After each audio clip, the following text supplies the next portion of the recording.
नमस्कार। घटना चक्र बुक वीडियो के इस शैक्षणिक मंच पर आपका स्वागत है। हमारा उद्देश्य है ज्ञान को सरल, स्पष्ट और सुलभ रूप में आप तक पहुंचाना। आइए आरंभ करते हैं अध्ययन और सफलता की इस यात्रा को। नमस्कार। कभी सोचा है कि एक छोटे से कीड़े से लेकर एक विशाल पेड़ तक हर जिंदा चीज को चलने के लिए एनर्जी यानी ऊर्जा मिलती कहां से है? चलिए आज जीवन के इसी इनक्रेडिबल नेटवर्क को समझते हैं और उस एनर्जी के फ्लो को जानते हैं जो हम सबको आपस में जोड़ता है। तो सबसे बड़ा सवाल यही है, आखिर वो असली सोर्स ऑफ पावर है क्या जो पृथ्वी पर हर जिंदा चीज को चला रहा है? वो कौन सी चिंगारी है जो लाइफ को पॉसिबल बनाती है? और इसका जवाब जितना आसान है उतना ही कमाल का भी है, हमारा अपना सूरज। जी हां, ये हमारे प्लैनेट के लिए एक अल्टीमेट पावर स्टेशन की तरह है जो लगभग हर तरह की लाइफ को चलाने वाली एनर्जी हमें देता है। तो अब सूरज से मिली इस एनर्जी को हैंडल करने के लिए नेचर ने कह सकते हैं 3 मेन रोल्स बनाए हैं। एक हैं प्रोड्यूसर्स, दूसरे हैं कंज्यूमर्स और तीसरे हैं डीकंपोजर्स। चलिए एक एक करके इन तीनों टीमों को जानते हैं। तो शुरुआत करते हैं फूड चेन की नींव से, यानी हमारे प्रोड्यूसर से।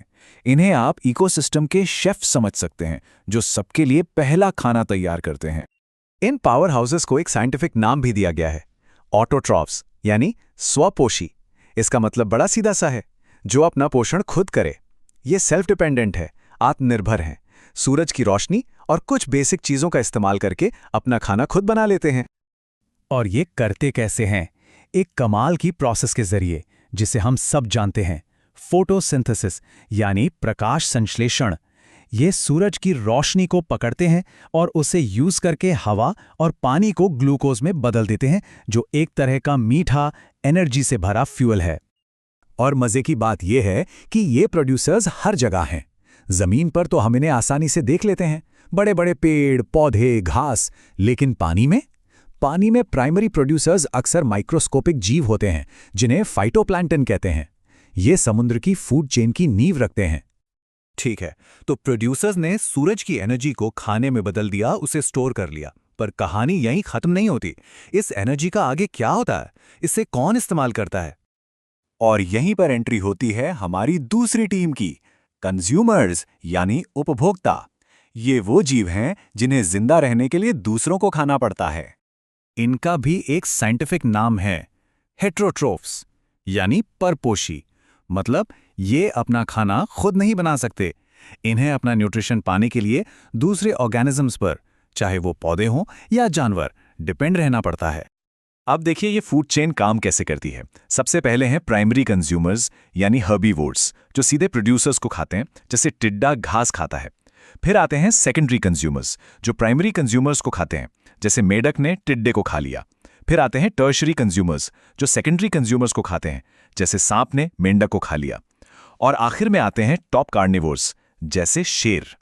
ऊर्जा इस तरह एक लेवल से दूसरे लेवल तक ट्रांसफर होती है। तो क्या टॉप कार्निवोर पर आकर कहानी खत्म हो जाती है? दी एंड? नहीं, बिल्कुल नहीं। सोचिए, जब ये सब पौधे, जानवर, टॉप प्रेडेटर्स जब ये मर जाते हैं तो इनका क्या होता है? इनकी बॉडी में जो एनर्जी और न्यूट्रिएंट्स हैं उनका क्या होता है? और यहीं पर आती है हमारी तीसरी और शायद सबसे जरूरी टीम, डीकंपोजर्स यानी अपघटक। ये है नेचर के अल्टीमेट रिसाइक्लर्स, इनकी अपनी क्लीन अप क्रू। ये वो अनसंग हीरोज हैं जिन्हें हम अक्सर नोटिस भी नहीं करते, जैसे बैक्टीरिया और फंगाई। इनका काम है मरे हुए ऑर्गेनिक मटेरियल को, माने डेड प्लांट्स और एनिमल्स को ब्रेक डाउन करना। इसी से इन्हें अपना न्यूट्रिशन मिलता है।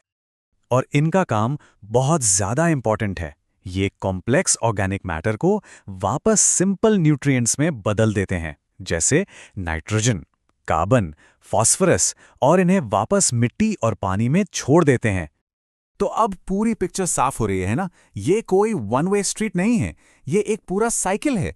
प्रोड्यूसर्स, कंज्यूमर्स, डीकंपोजर्स, ये सब मिलकर लाइफ के एक खूबसूरत बैलेंस्ड डांस का हिस्सा हैं। देखिए, एनर्जी का फ्लो एक तरफा है। वो सूरज से आती है, फूड चेन से गुजरती है और फिर हीट की तरह सिस्टम से बाहर निकल जाती है। लेकिन न्यूट्रिएंट्स का क्या? वो कहीं नहीं जाते। डीकंपोजर्स ये इंश्योर करते हैं कि ये कीमती न्यूट्रिएंट्स वेस्ट ना हो। वो इन्हें वापस सिस्टम में डाल देते हैं ताकि नए प्रोड्यूसर्स, नए पौधे फिर से उग सकें। ये नेचर का परफेक्ट रिसाइकलिंग प्रोग्राम है। तो ये है लाइफ का वो साइकिल जो इनक्रेडिबली कॉम्प्लेक्स भी है और बहुत नाजुक भी। और ये सब हमें एक बहुत बड़े सवाल पे लाके छोड़ देता है कि इस डेलिकेट बैलेंस को बनाए रखने में हम इंसानों का क्या रोल है। हम क्या कर रहे हैं ताकि ये साइकिल ऐसे ही चलता रहे। सोचने वाली बात है ना?